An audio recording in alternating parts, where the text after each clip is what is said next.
variations. But even our lives is a hero journey. So we have a beginning and we have that journey. So you can use it as, it's basically the DNA of storytelling.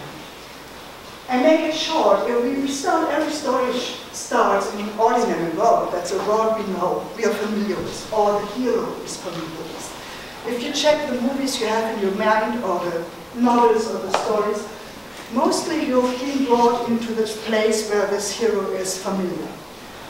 It's home, and then he gets a call to adventure, something he might not want to do. So, hey, I'm Frodo, I'm in Auenland, this is a beautiful village, I'm happy, it's so friendly, why should I go out there and slaughter a dragon? I don't want to go there. That's the way, that's the moment after the refusal of the call, the mentor comes in. That was Gandalf and said, well, I help you. And the friends help him. And so they make their journey, they start the journey. And this is the most important point in every story, is crossing the threshold, overcome the first obstacle, and entering the new unknown world. Why I'm telling you this is because this is completely different to whatever happened in all experiences I have seen already in virtual reality. So there is no familiar world in virtual reality right now. So that's a difference. So the hero goes throughout the unknown world. He has, well, enemies, tests.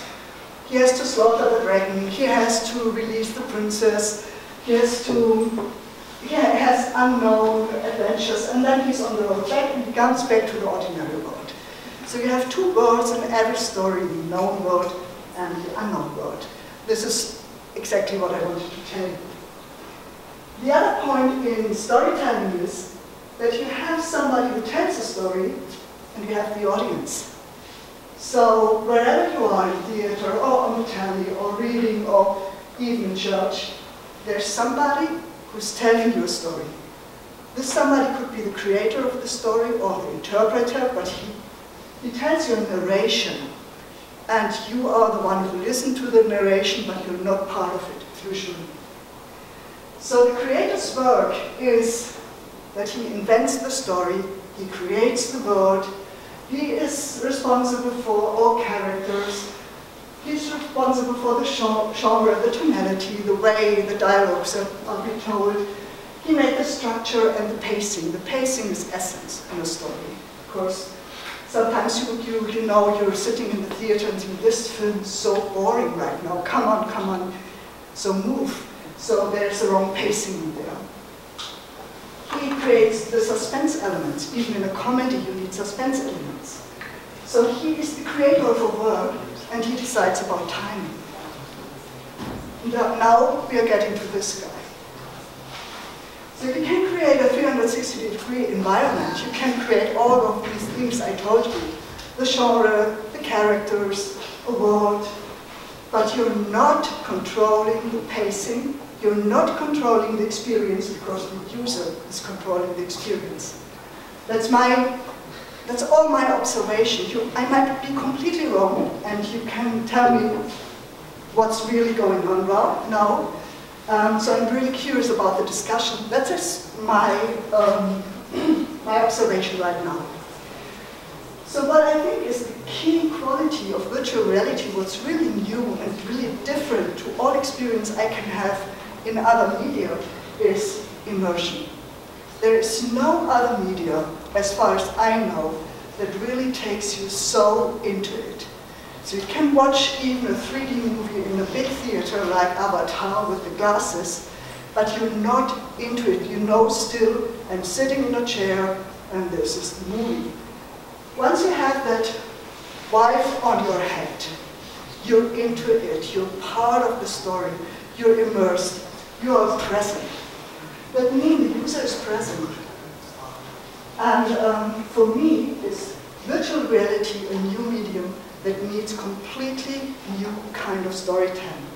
So I think it doesn't make any sense to think about films and just transport them into virtual reality. Like I've read that some studios, I think it was Fox, is thinking about transfer some movies into 360-degree environments to present them for Oculus, to have some content at least for the market. And I think that's the same bullshit as happened with the 3D movies when Avatar exploded in 2009 and was so successful. And suddenly every studio converted 2D movies into 3D somehow, partly. And you could feel it, you could smell it, it was not 3D, it didn't take you into it. I think that's a failure. I think that virtual reality is something completely new and we have to rethink it. So what I experience is that it's completely dependent on the device. It makes a difference if I just have a cardboard in front of my head and watch that roller coaster, you know, that roller coaster app. That's another experience as I have the Vive on my head and watch your experience and I'm completely into your world. That's something different. Or I watched The Unknown Photographer. I was glad to see Montreal in September. So it really, I was stuck inside and I couldn't find out. I was completely emotionally into that experience. So it makes a difference even if you feel the body or not. That is a huge point as well. I think we need to think about that. In my opinion, or in my experience, if you have something that refers to your body, and in your experience it was a device that you can see in the experience, and I had it on my hand. I didn't see my hand, but I see the device, and somehow my brain made the connection, hey, that's me. I'm moving, that's me. And then something strange happened, and I still laugh. I couldn't see my feet in the experience. And there was nothing dangerous. It was just ground floor, but I couldn't make one step forward. It was quite, I don't know why, but my brain said, no, you can't go because you have no feet. So others could. Maybe it was just my problem, others could. But I think everybody, or most of the people, are afraid of height and suddenly couldn't step forward. Even if you know there is just ground floor, it's just an illusion, it's just a movie, it's just an experience. You don't step forward because you see it's a height. So it's another experience, and it makes a difference if you have something of your body in the experience that makes the connection to you, or if you're completely bodiless. So I think there's something we need to explore maybe with neuroscientists, who are on the topic already, and I think it would be great to invite some of those guys to be part of a hackathon. So the brain really reacts in subtle conflicts. This is something, I'm so glad Daniel mentioned it in his presentation on the hackathon, because it's so intimidating. You know, you have the 60 centimeter of social distance people usually, human beings usually want to have. We don't know each other, and we usually have 60 centimeters without measuring it. And if I come closer to you, you would go back instinctively because it's a distance we want to have. If you have this experience on your head, you have somebody really very close in front of your eyes. He's literally creeping into your brain. So this is something as well we should think of, to be careful. So what I learned, or what I'm thinking about what storytelling in virtual reality can be, is that the protagonist and the user suddenly are one. So the moment I'm wearing that headset, I'm the hero of your experience. And this is something new for me. That means that you have in mind the structure of the circle of Joseph Campbell, that the known world of my known world would be, I'm standing here in that room, and the moment Dominic offers his wife, and I'm taking it, that's the call to adventure, and I'm taking it on my head, I'm entering the second act. I'm in the unknown world already. So for me, I think we start already in the second act, in form of storytelling and conventional storytelling. It's also the user's perspective. Whatever you tell him, that doesn't matter, it's the user's perspective. That means even if you have 2 people acting in your experience, or 3 people, or there's a whole, I don't know, a whole battlefield of characters, it's still my perspective.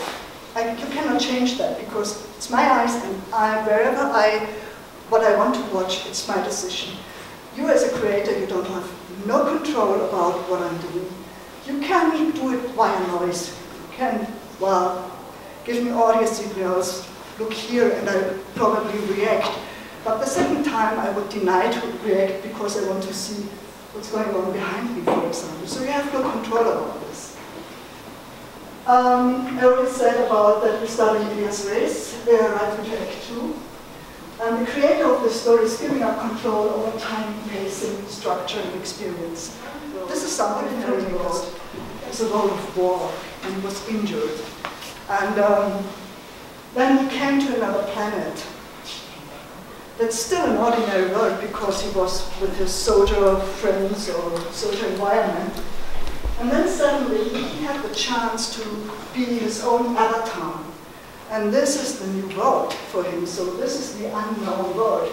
And he got new skills. And I think that is exactly what we can experience in a virtual reality. We can get new skills.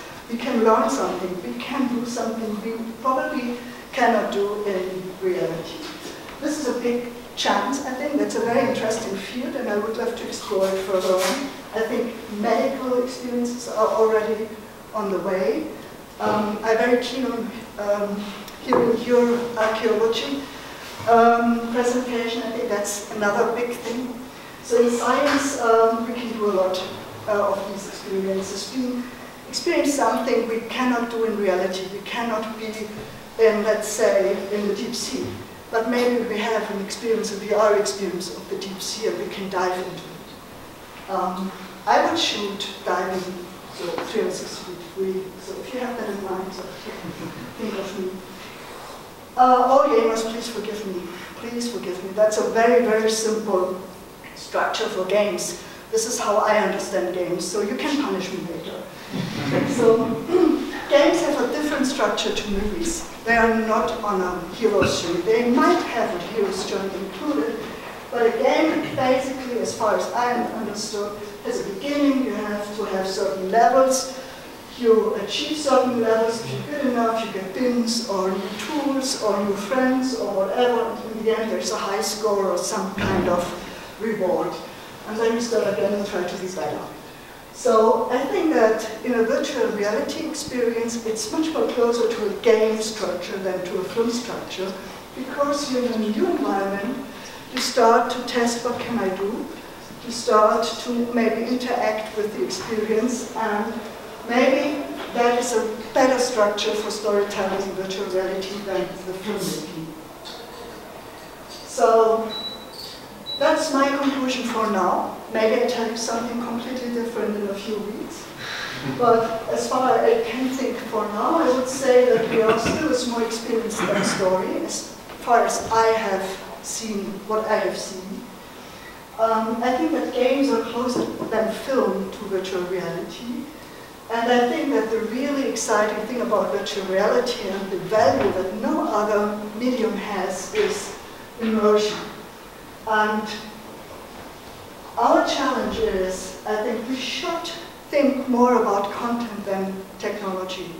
I think we are still too much focused on technology and what can be done and what are the difficulties here and there, but we have not enough content. So what are we doing with all these fantastic machines we are building?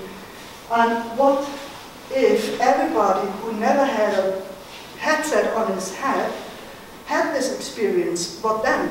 So if the first excitement is over and you eventually get used to it, you say, well, I've seen that, what's next? I think we should really experiment more and try more with storytelling and content. So that's the whole quotation of Ed Catmull from Pixar. And what he said basically is that please go on with experimenting. So it's quite clear, he sees it from a very clear hero's journey point of view, and that there is no hero's journey in a virtual reality environment. And he says that books, that's a new medium, and it don't have to be like a film or a book, it's just something new, and it's our challenge and our chance to create something new. So, if you know the answer, call me or just tell me right now. And not only, that's digital storytelling lab, it's over, so we have the jury session on Thursday. So Sorry. you can't apply for it any longer. That's a storytelling lab we're doing with, we is the Bayerisches Filmzentrum First Movie Program in Transmedia Bayern. We do with Bayerischer Rundfunk, Arte is new, and Bavaria Film. So we support 9 projects we have to find now in the middle of all the applications over 6 days in the beginning next year with coaching, and so they're all transmedia projects. They're, as far as I could see, there are no virtual reality projects so far, but they're interactive and transmedia, much of stuff in the web. So that's it. Thank you very much.